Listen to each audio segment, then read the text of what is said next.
प्यारे बच्चों, आपका स्वागत है। चलिए हम इसमें कुछ संरचनाएं जो दी हैं वो करके देखते हैं।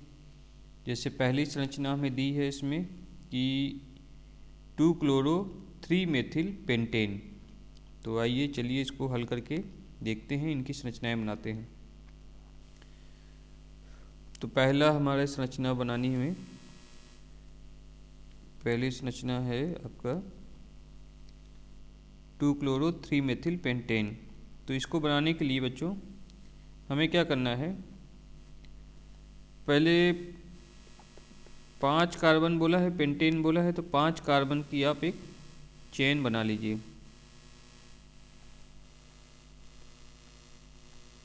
ये 5 कार्बन की चेन बना ली। अब इनकी नंबरिंग कर लेते हैं, 1 2 3 4 5। अब इसके बाद बोला है 2 पे हमें क्लोरो लगाना है और 3 पे मेथिल लगाना है। तो 2 पे क्लोरो लगा दिया, 3 पे मेथिल ग्रुप लगा दिया। अब बाकी जो बचा है उसको हाइड्रोजन से कंप्लीट करना है। तो उसमें 4 बॉन्ड होने चाहिए टोटल। तो यहाँ पे कार्बन पे 1 बॉन्ड है, तो इसका मतलब 3 हाइड्रोजन लगने हैं। दूसरे कार्बन पे 3 बॉन्ड है, तो इसका मतलब 1 हाइड्रोजन बचा है। तीसरे कार्बन पे भी 3 बॉन्ड है, तो 1 हाइड्रोजन लगाना है। चौथे कार्बन पे 2 बॉन्ड है, तो मतलब 2 रिमेनिंग हाइड्रोजन लगाने हैं। और पाँचवें कार्बन पे 1 ही बॉन्ड है, तो 3 हाइड्रोजन लगाने हैं। ये इस तरह से हम करते हैं कि कार्बन को 4 बॉन्ड बनाने हैं, तो वैसे हम बनाते हैं। तो ये हमारा हो गया 2-क्लोरो-3-मेथिल पेंटेन। चलिए हम दूसरी संरचना करते हैं, सेकेंड आते हैं। सेकेंड में हमसे बोला गया है 1,4 डाईब्रोमो ब्यूट 2-इन। तो चलिए देखते हैं जरा बच्चों। अब हमें ब्यूट बोला गया है, तो ब्यूट मतलब 4 कार्बन होने चाहिए। तो 4 कार्बन के हम एक बना लेते हैं, 1 2 3 4। नंबरिंग कर देंगे बच्चों इसमें, 1 2 3 4। अब ब्यूट पे 2-इन बोला है, तो दूसरे पे डबल बॉन्ड लगा देते हैं बच्चों। ये डबल बॉन्ड लगा दिया। अब यहाँ पर देखिए कहाँ पे सब्स्टिट्यूशन करना है, तो 1 पे ब्रोमीन लगाना है। तो पहले कार्बन पे Br ग्रुप लगा देना है और चौथे पे Br लगा देना है।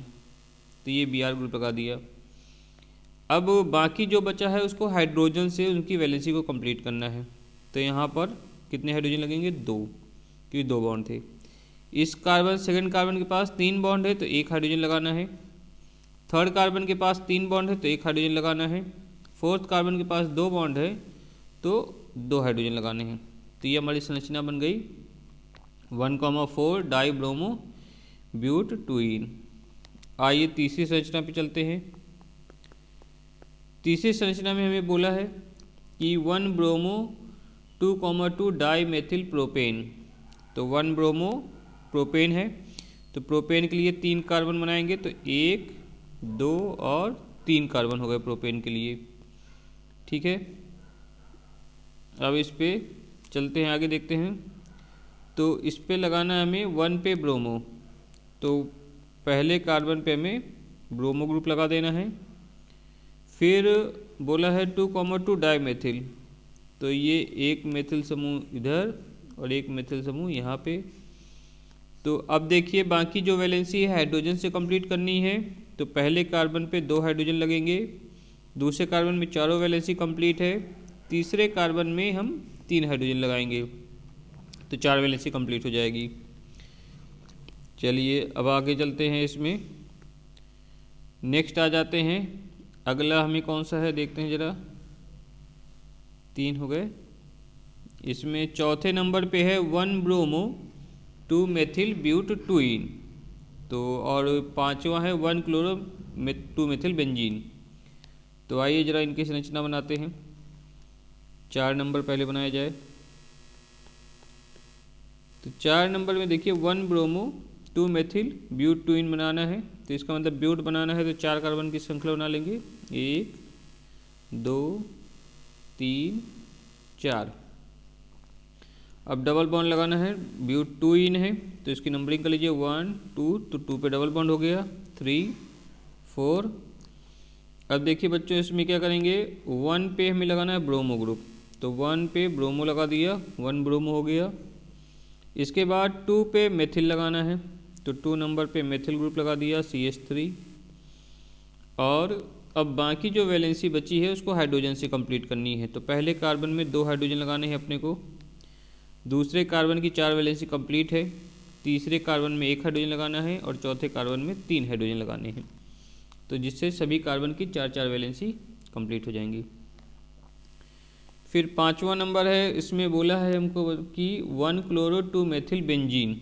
तो पहले हम बेंजीन की संरचना बना लेते हैं। ये हो गया बेंजीन की संरचना।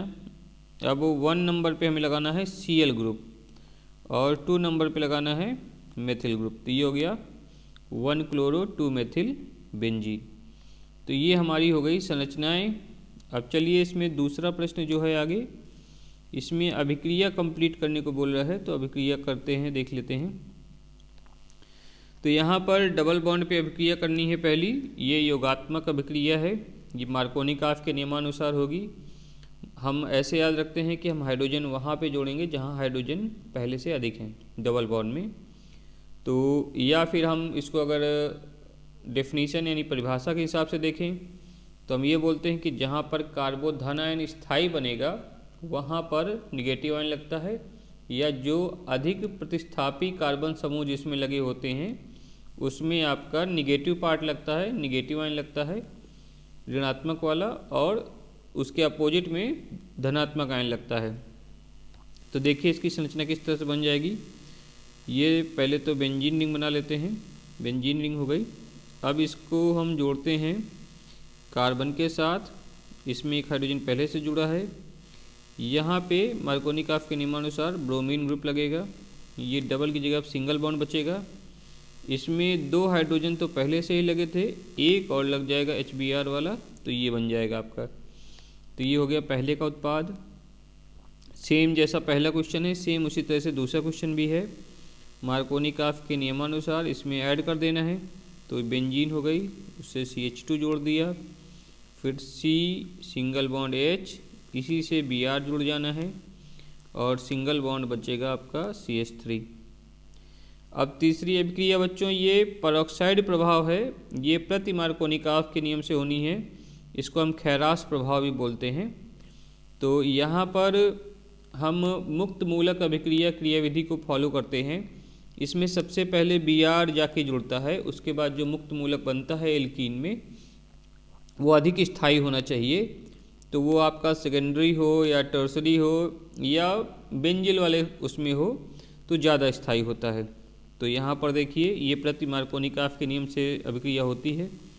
तो ये बनेगा आपका PH यानी फेनिल रिंग, कार्बन, यहाँ पे हाइड्रोजन, ये हो जाएगा आप सिंगल बॉन्ड, इस पे आके हाइड्रोजन लगेगा, फिर सिंगल बॉन्ड में कार्बन, उसमें हाइड्रोजन लगेगा, एक CH3 ग्रुप है पहले से और एक हाइड्रोजन और आके लग जाएगा, एक Br लगेगा इसमें आके, ब्रोमीन ग्रुप लग जाएगा, तो HBr इसमें ऐड हो जाएगा, तो ये Br ग्रुप लग गया। तो ये हमारा हो गया उत्पाद इसका। अब देखिए जो अगली है 4th नंबर की रिएक्शन है, ये महत्वपूर्ण अभिक्रिया है, वुड्स फिटिंग अभिक्रिया है, इसको आप पहचान पा रहे होंगे। तो इसमें से NaBr निकल जाएगा, NaBr इसका निकल जाएगा और जो उत्पाद बचा है उसको जोड़ के लिख देंगे। तो ये है C6H5 फेनिल रिंग और इधर पे 4 कार्बन की श्रृंखला जुड़ी है उससे, तो CH2 CH2 CH2 और एक नीचे लिख देता हूँ ये CH3। तो ये हमारा इस तरह से जुड़ जाएगा। फिर 5वें नंबर की अभिक्रिया जो है ये डाई एजोटीकरण अभिक्रिया है, डाइजोनियम लवण बनता है जिसमें। तो देखिए बच्चों ज़रा इसमें ये आपका बेंजीन हो गया और यहाँ पे लगेगा N2 2 पर प्लस चार्ज और Cl माइनस चार्ज, तो इसको हम बोलते हैं बेंजीन डाइजोनियम लवण। ये एक महत्वपूर्ण है, इस पर टिप्पणी लिखने को भी आता है, डाई एजोटीकरण करके अभिक्रिया है ये, तो इसको तैयार कर लीजिए। ये इस बार बोर्ड के लिए महत्वपूर्ण है, डाई एजोटीकरण अभिक्रिया। ठीक है बच्चों, तो आप इतना तैयार कर लीजिए। कोई आपको डाउट हो या दिक्कत हो तो आप कमेंट बॉक्स पे लिख सकते हैं।